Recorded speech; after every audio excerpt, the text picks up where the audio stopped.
Hey everyone, this is Spacetown. It has been a while since I've posted anything on YouTube, and that is because we have just been super busy. Took a bunch of trips, came home, my kid got COVID, and then I got COVID from my kid, so that took us out for another 2 weeks basically. Finally back up and ready to go, but we're moving in a little less than, or a little bit more than, basically 3 weeks. And so we have been extremely busy.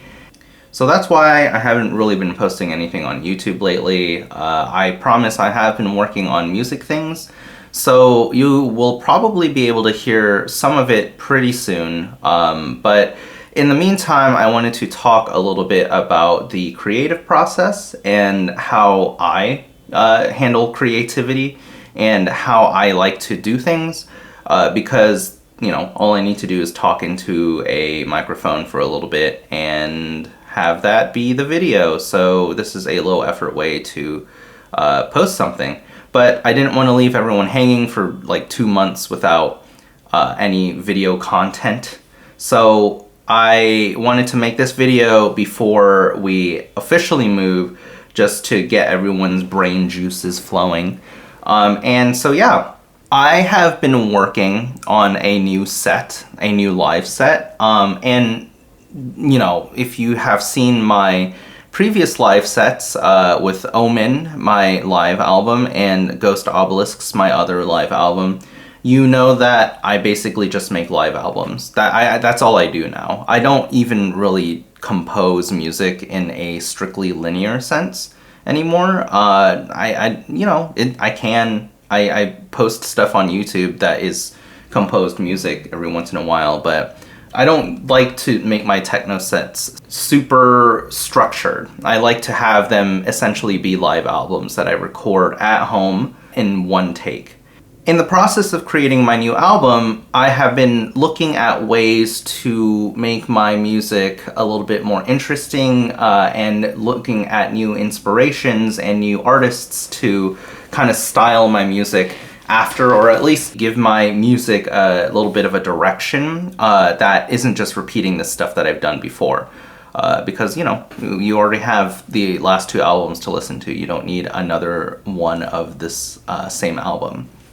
So what I've been thinking about is ways to foster this creativity and ways to go about taking inspiration from artists without actually copying what they sound like. One of the ways to do this, one of the ways that has often come up as far as creativity and how to do creative things or how to unblock yourself creatively, have been these oblique strategies by Brian Eno and Peter Schmidt.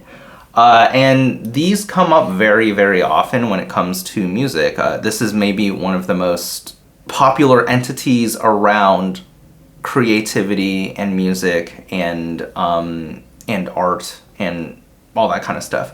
So the Oblique Strategies deck by Brian Eno and Peter Schmidt is a series of cards, and you know, you can print these out yourself, you can make your own deck, whatever.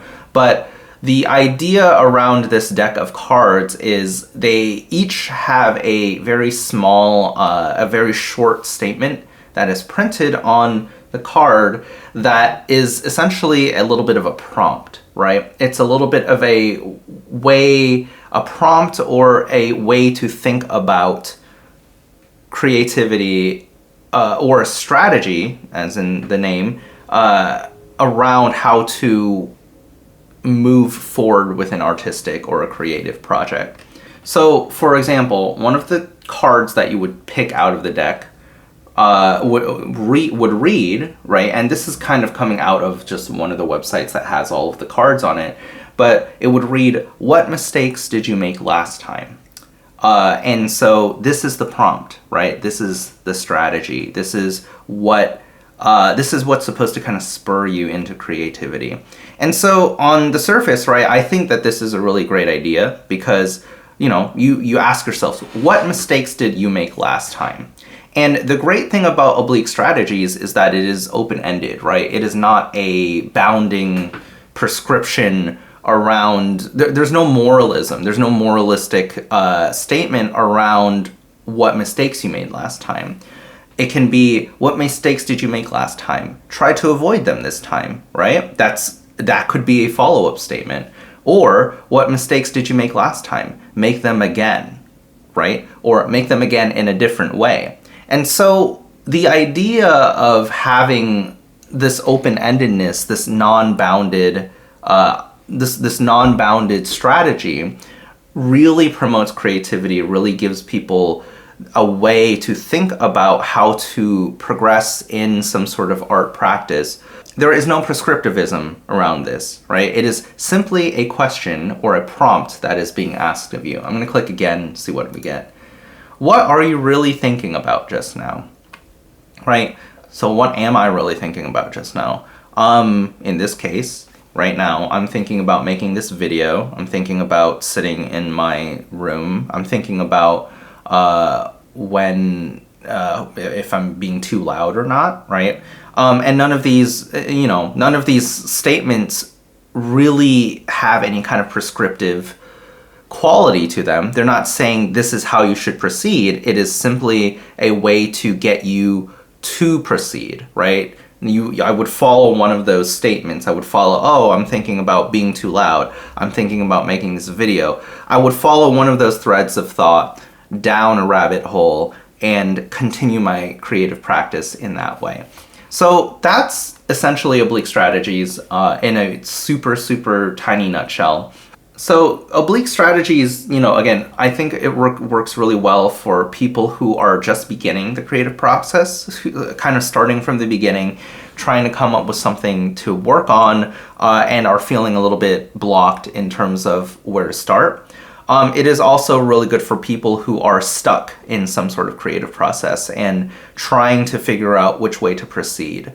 I think in the modern era, in our modern times, being stuck isn't necessarily I have no ideas. Being stuck usually to me means I have like 16 different threads that I can follow, 16 different avenues that I can go down, and I don't know which one of those I should pursue.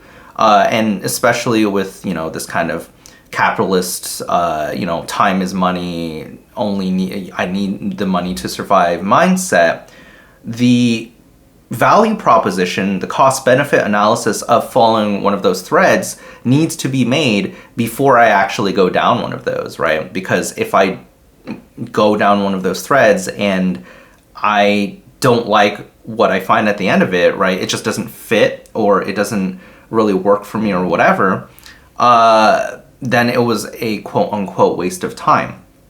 So this is why the Oblique strategies is a good idea, right? Or it's a great practice.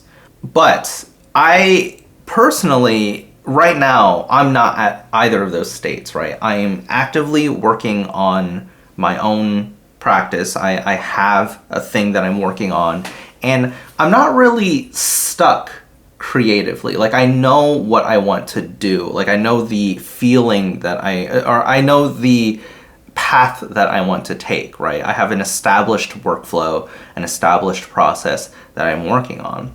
And so I don't really feel like Oblique strategies works super well for where I'm at, right?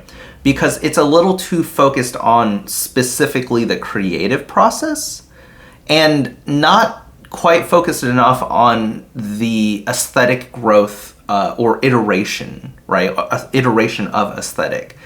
And, to be fair, obviously Oblique strategies is not meant to be those things. It's specifically and intentionally not trying to make statements about any kind of aesthetic, because if you make a statement about aesthetic, it is kind of priming you away from any kind of creative practice and more into just following whatever aesthetic thread that it presents to you. Oblique strategies is intentionally open-ended so that it isn't trying to put you down a specific path. It wants you to own the paths that you think of when you draw a card, but it's not really focused on the aesthetic that you're dealing with there, right? So for me, I think that Oblique Strategies works really well for those who are blocked, but I'm not blocked right now. And I am not super focused on the creative process because for me, the creative process is pretty easy. It's pretty locked down. I just kind of boot up the M8.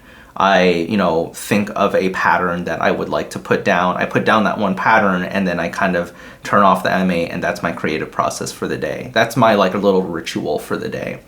But, right, I can spend a lot of time having these little sessions, right? Creating these things, working on these little patterns.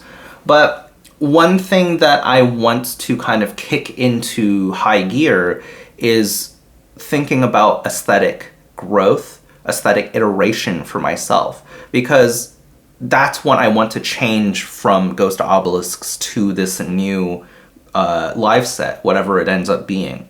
I want to change my sound in some way, away from where I was. And so one of the questions that I have is, and one of the questions that I want to answer is, how do I drill into the things that I like about maybe a specific artist or a specific track or even a mix or even an element, right? As small as a tiny element, without just like literally copying that element, without just ripping it off wholesale. How do I draw inspiration from these things without copying those things? And so what I ended up coming up with is kind of like Oblique Strategies in that it involves a deck of cards that you draw from, right? And drawing from this deck of cards is supposed to be a prompt or a question that is asked to you, but instead of dealing with the creative process and asking how you unblock yourself or how to proceed laterally around the problem that you're dealing with, what I have come up with, this workflow that I'm kind of, I don't even have a name for it yet. The YouTube video title is going to be the name of this. So we'll figure that out after I'm done recording this. But what I came up with is a way to structure taking inspiration from something without copying that thing, right? And so, again, this idea is this strategy, this kind of workflow that I want to kind of cultivate. And I'm working on this right now, right? I'm trying to do this right now. So this isn't polished, this isn't finished, this is just something that I'm thinking about as I'm trying to work on this live set. So I have a strategy to create, to take inspiration without copying something. And again, this is a lateral movement away from the issue that Brian Eno and Peter Schmidt's Oblique Strategies is designed to solve. And it's a way to get around a creative block. For me, this new thing that I want to kind of put into the world, this is a way to prompt you to be inspired without literally having the piece of media in front of you right when you're working on it, right? Because this is how often I used to compose, right? I would say I want to sound like this artist. I would listen to the track. I would pull strings away from that track thinking, oh, I can do that, but I can structure it in this way, or I can change it up in this way. And then write my own track that usually ends up being a lesser or a not as good version of the original, because all I'm doing is essentially taking the same thing and then restructuring it a little bit. And the problem with that is that it doesn't really give me I'm not really taking inspiration. I'm just restructuring what's already there, right? I might be doing some sort of key change or different chord progression or different song structure, but I'm essentially just doing something again, right? And again, it's a great way to learn if you are starting out and you want to try and make music and you're not totally sure of what the workflow should be. but I have a workflow and I have an aesthetic, and I want to move from one place to another with that aesthetic. So how do I do that? I'm finally going to get into what this actually is right now. So this involves creating a deck of cards, right? And you're going to add to this deck of cards by yourself, right? You're going to add things to this deck. The deck needs to be specifically structured around the thing that you want to take inspiration from. So it's important to nail down what you're actually trying to be inspired by or trying to sound like or whatever. So it could be a whole mix, it could be one track, it could be a single element, it could be as broad as like a whole movie, right? I just want something to sound like or feel like or whatever. And then what you do is you listen to the thing, or you watch the thing, or you experience the thing that you want to be inspired by. And as you are experiencing this, as you're listening or watching or reading, you are going to be making these very short, oblique strategies-esque, short statements about what you are listening to. These short statements should be as free association as possible. Lately, I've been listening to a mix by Abi Wasabi in the Boiler Room. The Boiler Room did a little feature in Vietnam for a new kind of up-and-coming collective that's coming out of there. And I'm not going to pronounce it. I don't speak Vietnamese, and I am Vietnamese, so I would doubly embarrass myself if I tried to say it, so I'm not going to. So I've been listening to this Abi Wasabi mix, right? And while I'm listening to it, I'm going to be making these short statements about the music. They should be free association, right? So just kind of whatever comes to mind. So, I'm listening to it and I hear, like it sounds tribal, or it sounds, there's a lot of tribal sounds or kind of hand drum sounds there. What does that make me feel, right? That kind of makes me feel like I want to get to a more primal state. I want to get a little bit away from structure. I want to get a little bit more groovy. I want to not feel so locked in, right? So maybe the structure, maybe the statement that I put in, right, is get loose. When I'm making these statements, I notice that I'm not trying to, I'm using music theory when I'm actually talking about the statements, but the statement itself isn't related to music theory, right? I really want to take this away from music theory, because music theory is great for abstracting away different techniques and tricks and structures around music. It is not good for describing aesthetic. And this is exactly what I'm trying to do, is describe aesthetic without using the music. Ultimately, what this deck is supposed to create is a series of short statements that describe the feeling of experiencing a piece of art, right? And not only do they describe a feeling, they describe your feeling. And so what ends up happening is that you get this deck of short statements that you can draw on at any time that will talk to you about the aesthetic that you're trying to create, right? The aesthetic of the thing that you experienced. But it's not telling you what got to that aesthetic. It's not telling you you should put a snare on the one after a phrase is over. And it's not telling you you should operate at 133 BPM. Or you should put the kick drum on the, you should syncopate your kick drum, or make like a reggaeton kick drum pattern.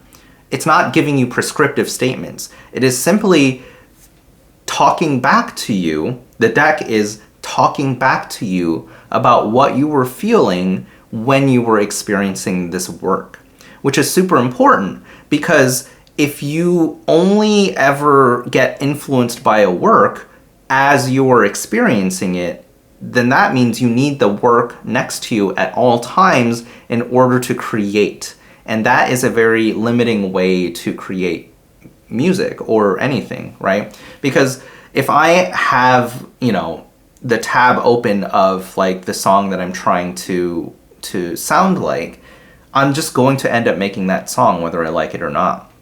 And so the distance away from the thing that you're being inspired by is very important, because it allows you to kind of come back to it and have a new take on it and put yourself into your own music while being inspired by the thing that you were experiencing. And being inspired doesn't necessarily, again, if you use the strategy, I don't know, right? I'm still working on it. If you use the strategy, it's not about sounding exactly like the thing that you're being inspired by or influenced by.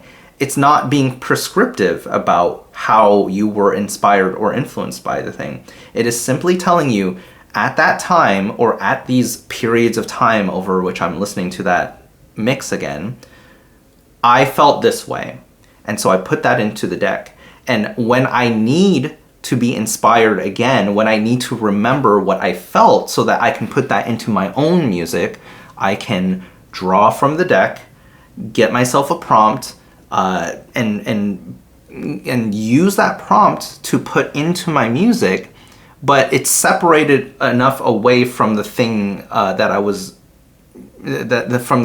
experiencing, that it doesn't structure the way that I actually write my track. It's simply a way to put a feeling into my music without putting the elements of that other piece into my music. So I'm not using the music theory, I'm not using the song structure, I'm not using the genre, right? I'm just using my own feelings that I felt when I was listening to the Abi Wasabi mix, but I'm taking them back to, I'm reading them again after I listened to it, maybe like a week later or even a month later, right? You can do this at any time and any time frame.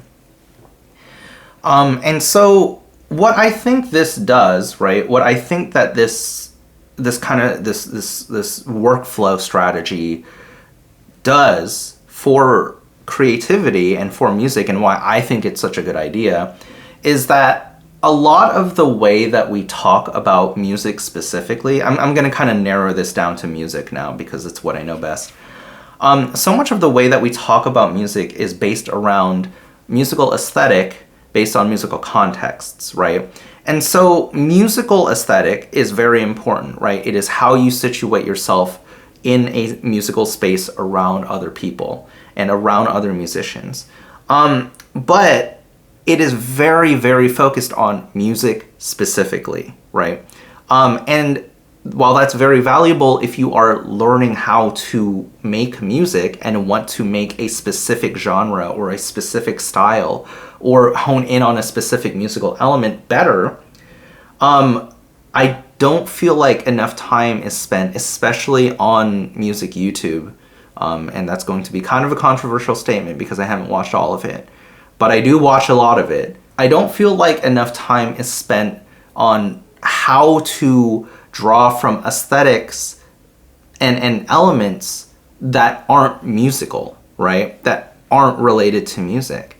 And I want to see more on how to take non-musical things and put them into music, right? How do we translate these feelings from whatever experiential state we're in into music? Because that's what creativity and art ultimately is, right? Like, what is painting other than taking a feeling or an experience or some sort of statement or whatever and translating it into the form of what you're trying to make, right? If a painting, right? How I'm going to translate this feeling into brush strokes and paint and light and all of that stuff. So with music, I think one of the big problems with music YouTube is that it is very much focused on workflow and focused on how to kind of efficiently work on a piece of music. And then it is also very focused on how to make more interesting music. But it is not focused on the contexts around that creativity. How do you actually create things that sound like you? And the only way to create something that sounds like you is to put yourself in there. And unless you're like a robot listening to music 24 hours a day, or that's the only thing that you ever do is listen to music, you will be influenced by things outside of music. So how do we take those experiences that you go through and put them into music, right? What if I want to make a track that sounds like the feeling of sitting outside watching planes go by in a specific field that I've been to, right? I currently live relatively close to the Bay Trail and the San Francisco airport. And so, you can just kind of walk down the street and watch planes literally fly into the airport.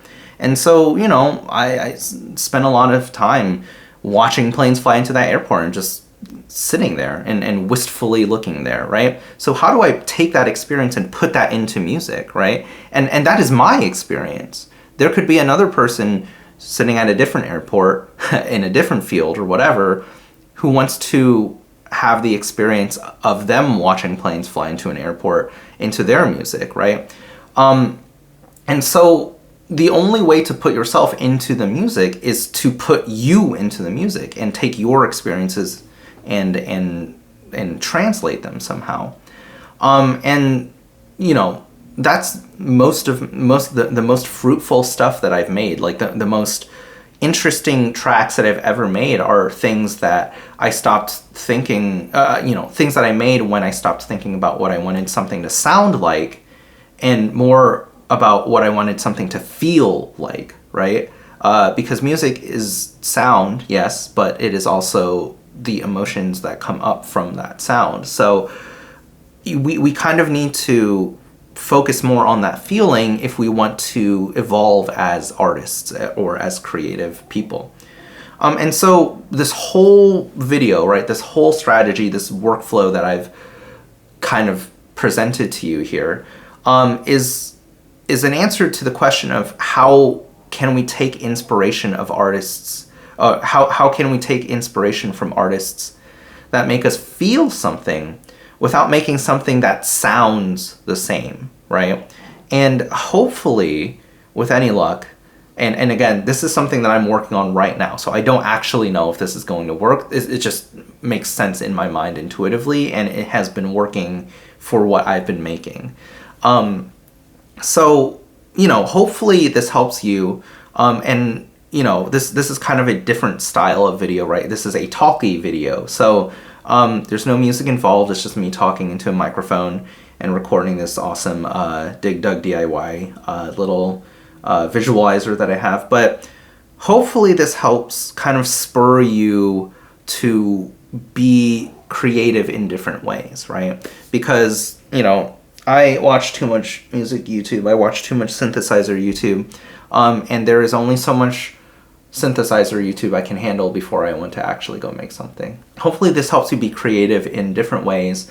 Hopefully this allows you to put more of yourself into an experience. And yeah, this is open-ended. So again, I'm not trying to say that this way is the perfect way to create these decks, right? You can make one deck per artwork. You can make a big deck full of artwork that kind of sits in the same genre or same feeling space. You can do whatever you want with this, but I hopefully can, hopefully this provided a framework for which to think about creating these inspiration. That was my dog. She's snoring right now. Hopefully this provides a framework for which to think about using inspiration and using feeling in your own music. So yeah, that's the video. Let me know if you liked it. Don't let me know if you didn't like it. I don't actually care. And I'm probably just gonna delete your comment. So sorry about that. And yeah, I guess like and subscribe or whatever. I don't, yeah. Okay, I'll talk to you in the next one. Hopefully there will be actual music, and hopefully this move goes well so I can actually work on things again. Bye!